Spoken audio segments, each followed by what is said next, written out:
അസ്സലാമു അലൈക്കും വറഹ്മത്തുള്ളാഹി വബറകാതുഹു. പ്രിയ സഹോദരങ്ങളെയും സഹോദരിമാരെയും, ഇന്ന് നമ്മൾ ചർച്ച ചെയ്യാൻ പോകുന്നത് വളരെ മനോഹരവും ശക്തവുമായ ഒരു ഇസ്മിനെക്കുറിച്ചാണ്. യാ റഹ്മാൻ, യാ അല്ലാഹ്. റഹ്മാൻ എന്നത് അല്ലാഹുവിന്റെ അത്യന്തം മഹത്തായ നാമങ്ങളിൽ ഒന്നാണ്. റഹ്മത്ത് എന്ന വാക്കിൽ നിന്നാണ് ഇത് വന്നത്. അതായത് അളവറ്റ കരുണ, പരിധിയില്ലാത്ത ദയ.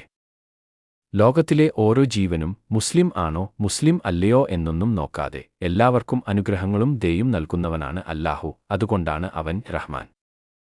നമ്മൾ ജീവിതത്തിൽ പലപ്പോഴും വിഷമങ്ങൾ നേരിടുന്നു.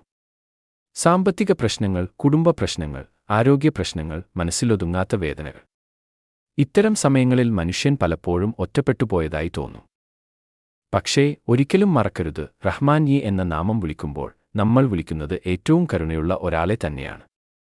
യാ റഹ്മാൻ, യാ അല്ലാഹ് എന്ന് ഹൃദയം നിറഞ്ഞു വിളിക്കുമ്പോൾ അല്ലാഹുവിന്റെ കരുണ നമ്മളെ ചുറ്റിപ്പറ്റും. നമ്മുടെ പാപങ്ങൾ മാപ്പാകാൻ വഴിയാകും.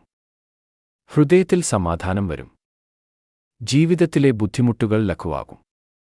പ്രിയരെ, നമ്മൾ പലപ്പോഴും ചിന്തിക്കും, എന്റെ ദുആകൾക്ക് ഉത്തരം കിട്ടുന്നില്ലേ? എന്നാൽ നമ്മൾ എത്രത്തോളം ആത്മാർത്ഥതയോടെ വിളിക്കുന്നു എന്ന് നമുക്ക് തന്നെ ചോദിക്കണം. യാ റഹ്മാൻ എന്ന് പറയുമ്പോൾ അതിന്റെ അർത്ഥം മനസ്സിലാക്കി കണ്ണീരോടെ ഹൃദയം തുറന്നു പറയണം. നബി സല്ലല്ലാഹു അലൈഹി വസല്ലം നമ്മെ പഠിപ്പിച്ചത് അല്ലാഹുവിന്റെ മനോഹര നാമങ്ങൾ വിളിച്ച് ദുആ ചെയ്യുക എന്നതാണ്. അതിൽ ഏറ്റവും ശക്തമായ നാമങ്ങളിൽ ഒന്നാണ് റഹ്മാൻ. ഒരു ചെറിയ പതിവ് നമുക്ക് തുടങ്ങാം. ഓരോ ദിവസവും രാവിലെ, വൈകുന്നേരം അല്ലെങ്കിൽ നമുക്ക് സൗകര്യമുള്ള സമയത്ത് 100 പ്രാവശ്യം യാ റഹ്മാൻ, യാ അല്ലാഹ് എന്ന് പറയുക. ഇത് ഒരു വലിയ ഇബാദത്ത് തന്നെയാണ്. ഇത് പതിവാക്കിയാൽ വീട്ടിൽ ബറക്കത്ത് ഉണ്ടാകും. മനസ്സിൽ ശാന്തി നിറയും. ദുആകൾക്ക് വേഗത്തിൽ ഉത്തരം ലഭിക്കും. അല്ലാഹുവിന്റെ കരുണ നമ്മെ വിട്ടുപോകില്ല. പ്രിയ സഹോദരങ്ങളെ, നമ്മൾ മനുഷ്യരാണ്. തെറ്റുകൾ ചെയ്യാറുണ്ട്. പക്ഷേ അല്ലാഹു റഹ്മാനിയാണ്. അവൻ ക്ഷമിക്കുന്നവൻ, കരുണ കാണിക്കുന്നവൻ.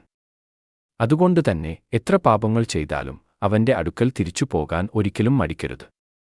ഇപ്പോൾ തന്നെ നമുക്ക് ഹൃദയത്തിൽ നിന്ന് പറയാം, യാ റഹ്മാൻ, യാ അല്ലാഹ്, എന്റെ പാപങ്ങൾ മാപ്പാക്കണമേ.